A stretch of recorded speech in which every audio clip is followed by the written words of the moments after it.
And happening right now on the CBS 5 News at 10 o'clock. An Arizona's Family exclusive. Until a few months ago, Raquel Petersen was the wife of a relatively unknown politician. Well, today she's best known as the silent woman behind the dark sunglasses, walking hand in hand with her husband, former Maricopa County Assessor Paul Petersen, following his arrest on accusations that he was running an illegal adoption ring involving babies from other countries. This is a scandal that made national news. And it resulted in Petersen's departure from his position as county assessor and his wife filing to legally separate. Now, she has made no comment until now. Here's political editor Dennis Welch. I know that I don't garner that much sympathy. I know that people look at me and say, she was either an idiot or she was complicit. But I only saw happy families. I mean, this is your chance to speak out if you feel like you did anything wrong. Since last October, Raquel, or Rocky to her friends, has watched her life turn upside down.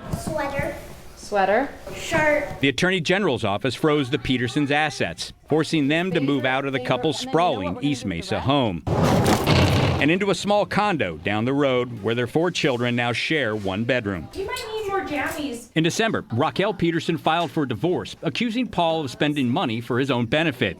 A judge is expected to finalize the separation soon and end the Petersens' 13-year marriage. But she is still standing by her soon-to-be ex-husband. I think someone wanted to make an example of him.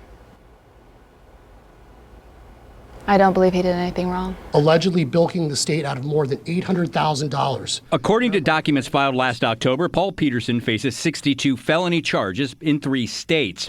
In Arizona, he's accused of illegally arranging for 28 pregnant women to fly here from the Marshall Islands, live in housing that he owned, and billing the state's Medicaid system nearly $1 million to pay for the pregnancies before the babies were born and adopted out. I disagree wholeheartedly with the charges that have been brought against him.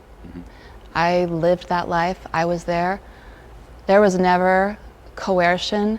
I mean, for all of Paul's faults, he has no ability to exploit anyone, much less a group of women that are vulnerable. During their entire time together, Raquel said she never found any of Paul's business practices odd because he always insisted it was on the up and up.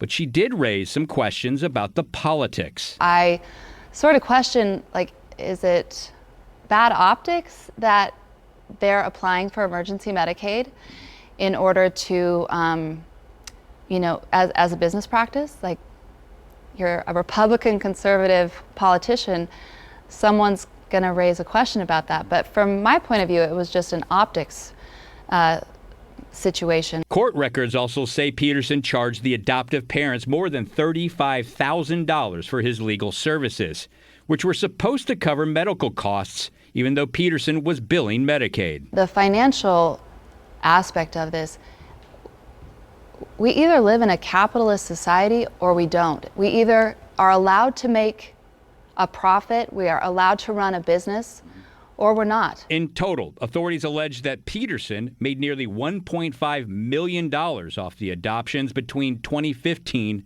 and 2019. Now that she's moved into her new home, Raquel Petersen is accusing Arizona's Attorney General Mark Brnovich of abusing state forfeiture laws. I do feel like there has been a concerted effort to make this very difficult. This feels egregious to me because it was so much was seized. Far more than the restitution they claim that he's responsible for. In November, the Attorney General's office issued a $1.5 million seizure warrant against Petersen. And through a spokesman, Brnovich declined to comment on camera with Arizona's Family. But his office issued the following statement that reads, "The priority of the Attorney General's office is always justice. We are confident that the designated assets were derived from the alleged criminal activity of Paul Petersen at great harm to Arizona taxpayers and other victims. We are using the normal judicial process to ensure assets are preserved for alleged victims and possible restitution." I know people will look at that and be like, oh, poor little rich girl. Too bad. Well, welcome to the real world. And to that, I would just say, I didn't ask for this spotlight. I didn't ask for this role, but I contributed to those assets over the course of my life. And it's wrong that they were taken. Then at the end of our interview, Petersen addressed speculation that financial motives are behind the divorce filing, that the couple split is a sham. I've known him since I was 18 years old. We have 4 kids together. I think that this process has changed him. It's changed me. And I will always have a place for him in my life. But I would not put my money on us getting back together.